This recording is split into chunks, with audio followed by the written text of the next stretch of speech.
क्या जोशी मठ की तरह ही बद्रीनाथ धाम भी जल्दी ही विलुप्त हो जाएगा? क्या हमारे पुराणों में लिखी हुई भविष्यवाणियां अब सच हो रही हैं? उत्तराखंड का सबसे धार्मिक शहर जोशी मठ तबाह की राह पर है। जोशी मठ में मकानों में दरारें आने लगी हैं, सड़कें अब फटने लगी हैं, जमीन धंस रही है। ये बताया जा रहा है कि धरती से कई अजीबोगरीब आवाजें भी सुनाई दे रही हैं। हालात ऐसे दिखने लगे हैं कि जोशी मठ अब कुछ ही दिनों में तबाह हो जाएगा। मकानों में दरार पड़ने के चलते लोग यहाँ से पलायन करने लगे हैं। पांडवों ने जब अपना राज त्याग दिया था और वो स्वर्ग की तलाश में निकले थे तो उन्होंने यहीं से अपनी यात्रा शुरू की थी। इसीलिए इस जोशी मठ को स्वर्ग का द्वार भी कहा जाता है। अब भी स्वर्ग का द्वार कहे जाने वाले जोशी मठ के अलावा कर्णप्रयाग और नैनीताल में भी घरों में दरारें देखी जा रही हैं, जिसे देखकर लोगों के होश उड़ गए हैं। जोशी मठ के धरती में समा जाने की भविष्यवाणी आज से 500 साल पहले कर दी गई थी और ये भविष्यवाणी आज के समय में सत्य साबित हो रही है।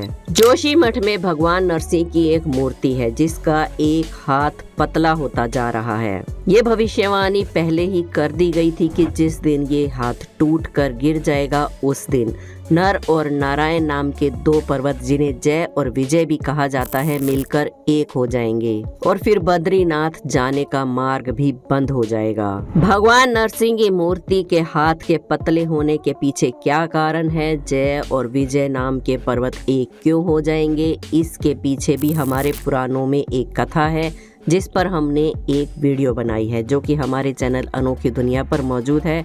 अगर आप विस्तार से इसके बारे में जानना चाहते हैं तो आप वो वीडियो देख सकते हैं। बद्रीनाथ धाम की तबाही के लिए बहुत सी भविष्यवाणियां हमारे पुराणों में पहले ही कर दी गई थी। कहते हैं नीति रोड पर तपोवन के करीब 4 किलोमीटर आगे सुभी के गाँव पे एक छोटा सा पर्वत है जहाँ पर एक मंदिर स्थित है।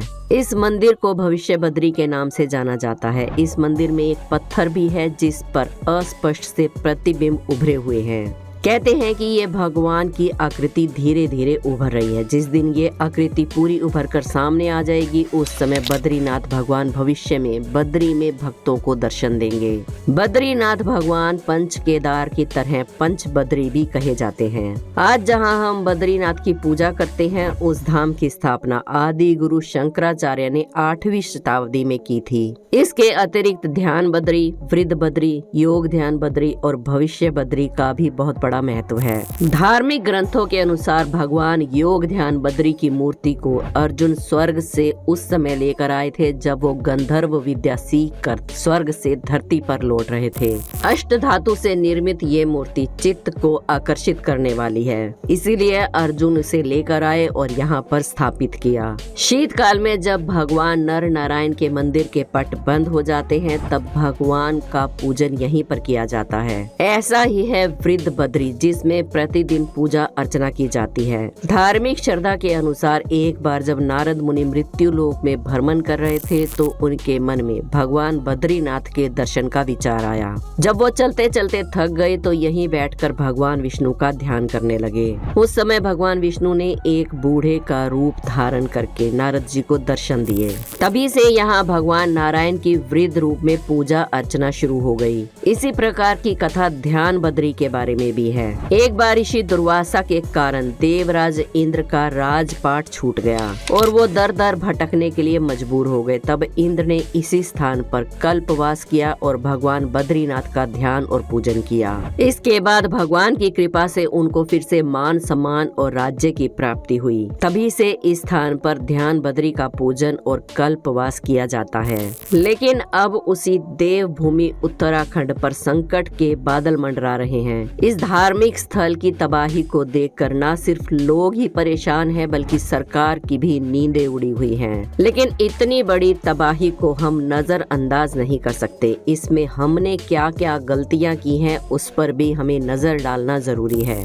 जितना अहम जोशी मठ आम जनता के लिए है या धार्मिक श्रद्धालुओं के लिए है उससे कहीं ज्यादा अहमियत आर्मी के लिए भी रखता है। 1962 के युद्ध में चीन से लोहा लेते वक्त भारतीय सेना जोशी मठ में ही आकर रुकी थी। चीन बॉर्डर पर स्थित नीतीमाना गांव जाने का रास्ता जोशीमठ से ही होकर गुजरता है। भारत की सीमा की सुरक्षाओं में रत आर्मी का कैंप भी जोशीमठ में ही स्थित है। यही कारण है कि 900 करोड़ की लागत का 4 धाम रोड बनाया जा रहा है, वो भी जोशीमठ से होकर ही गुजरता है। चीन के साथ सीमा विवाद दिन ब दिन बढ़ता जा रहा है और भारतीय सेना को सीमा तक आवाजाही करने के लिए रसद, असला, बारूद और खाना पहुंचाने के लिए 4 धाम रोड परियोजना स्ट्रैटेजिक रूप से काफी अहम हो जाती है।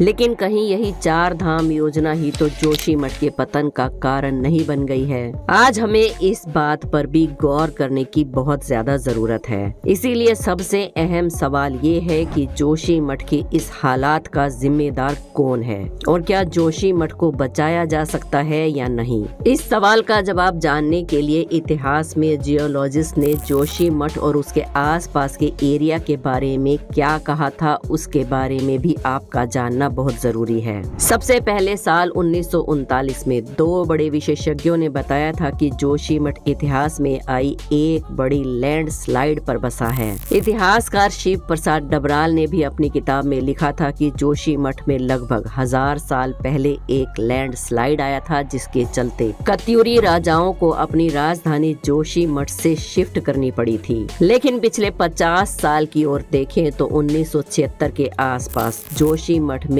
कई सारे लैंडस्लाइड हो चुके हैं, जिसकी जांच के लिए सरकार ने एक कमेटी भी बनाई थी। उस कमेटी की रिपोर्ट में साफ कहा गया था कि जोशीमठ किसी ठोस चट्टान पर नहीं बल्कि पहाड़ों के मलबे पर बना है, जो कि अस्थिर है और अगर जोशीमठ को बचाना है तो यहाँ पर कंस्ट्रक्शन को बंद करना होगा और अगर कोई खास कंस्ट्रक्शन करनी भी पड़ती है तो उसे गहन जांच के बाद ही किया जाए। रिपोर्ट में ये भी कहा गया कि जोशीमठ के आसपास बड़े बड़े चट्टानी पत्थरों को बिल्कुल भी ना छेड़ा जाए और ब्लास्टिंग पर पूरी तरह से रोक लगा दी जाए। लेकिन ये एक सरकारी रिपोर्ट थी और उस समय की सरकार ने इस रिपोर्ट को डस्टबिन में डाल दिया।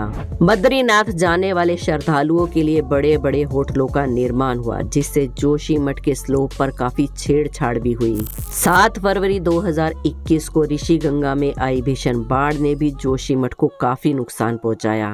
लेकिन सिर्फ ऐसा नहीं है कि सरकारों का ही दोष है, इस तरफ आम आदमी को भी ध्यान देने की जरूरत है। जिस जगह को भौगोलिक तौर पर एक गांव ही रहने देना चाहिए था, वहां पर अर्बनाइजेशन और व्यापार के चलते इस इलाके पर इमारतों का बोझ बढ़ता गया और जिसका परिणाम आज हम सब भुगत रहे हैं। लेकिन अब सिर्फ एक ही सवाल बाकी है कि जोशीमठ को बचाया जा सकता है या नहीं। तो इस सवाल के जवाब में जियोलॉजिस्ट का कहना है कि साइंस का अब कोई भी रोल बाकी नहीं बचा है, अब तो सिर्फ लोगों को बचाने का काम ही करना चाहिए, क्योंकि जो नुकसान हो चुका है उसे अब ठीक नहीं किया जा सकता। यानी कि श्रद्धालुओं के लिए जो स्वर्ग का द्वार था, अब ना जाने वो कब बंद हो जाए। दोस्तों, वीडियो पसंद आई हो तो एक लाइक जरूर करें। हमारे चैनल अनोखी दुनिया को सब्सक्राइब करके बेल आइकन को प्रेस करना ना भूलें। कमेंट्स में ओम नमो नारायण जरूर लिखें। कल फिर मिलेंगे एक और वीडियो में। जय श्री राम।